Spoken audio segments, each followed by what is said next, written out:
Nah, kan yang jadi duduk persoalan kan yang di posting Bang Ben kan yang di live streaming itu duduk persoalan itu adalah adanya dugaan pungli atau gimana itu, tapi kasatnya ini menyampaikan bahwa tidak ada yang namanya pungli. Itu gimana itu?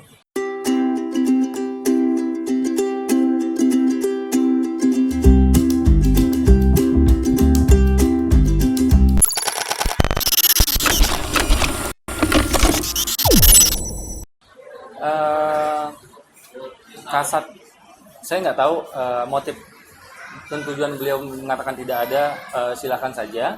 Tapi saya yang ada beberapa meter dari lokasi si Oknum Sabara pada saat terima uang, saya melihat dengan mata kepala saya sendiri bahwa pada saat itu dengan caranya si Kasat itu saya gambarkan ya. Ini motor nih, si Kasat itu berdiri, ini motor, dia berdiri di sebelah kiri itu buku tilang, lalu dia mengasih aba-aba semacam kode untuk uangnya dimasukkan ke buku tilang, dan itu pada saat itu dia setelah uang diterima dia noleh ke kiri, itu yang terekam pada saat dia lihat ada yang ngerekam, karena saya ngerekamnya nggak sembunyi-sembunyi atau pakai alat ya, saya ngerekamnya seperti ini nih, otomatis dia langsung lihat pada saat dia udah terima uang, dia noleh ke sana, karena kan ini sejajar nih ya, dia noleh ke sana lihat ada orang yang merekam, langsung seperti di rekaman dia langsung nunjuk saya, baru mendatangi saya.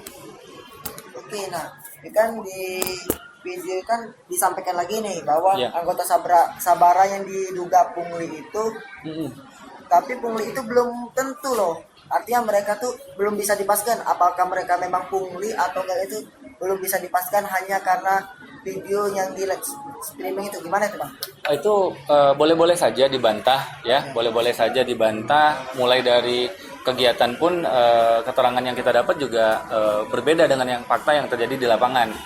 Fakta di lapangan bahwa 2 oknum Polantas dan 1 oknum Sabara ini melakukan semacam razia dengan menghentikan pengendara dan meminta surat-surat, ini juga tidak disampaikan secara gamblang, bahkan dikatakan bahwa hanya voting dan pengaturan ya, tidak diakui ada razia.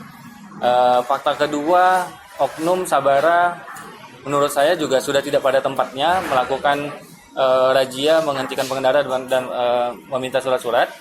Lalu fakta ketiga, adanya pungli juga dibantah ya, itu boleh-boleh saja dibantah, tapi logikanya, kita pakai logika nih, kalau tidak ada kegiatan yang salah terutama terkait pungli, kira-kira oknumnya akan berbuat seperti itu nggak, berbuat anarkis terhadap ada yang orang yang ini.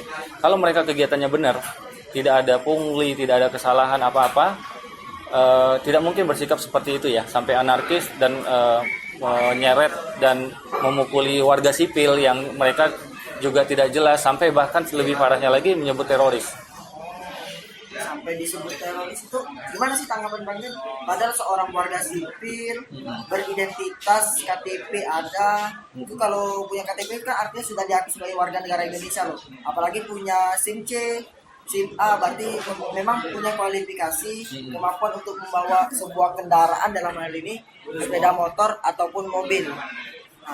Ini sangat disayangkan ya, sangat disayangkan karena pengalaman saya dituding teroris ini bukan kali pertama, tapi ini kali kedua dilakukan oleh oknum dan dua-duanya oknum Polantas. Kejadian pertama waktu saya juga pernah diseret di bulan Mei 2018 tahun lalu.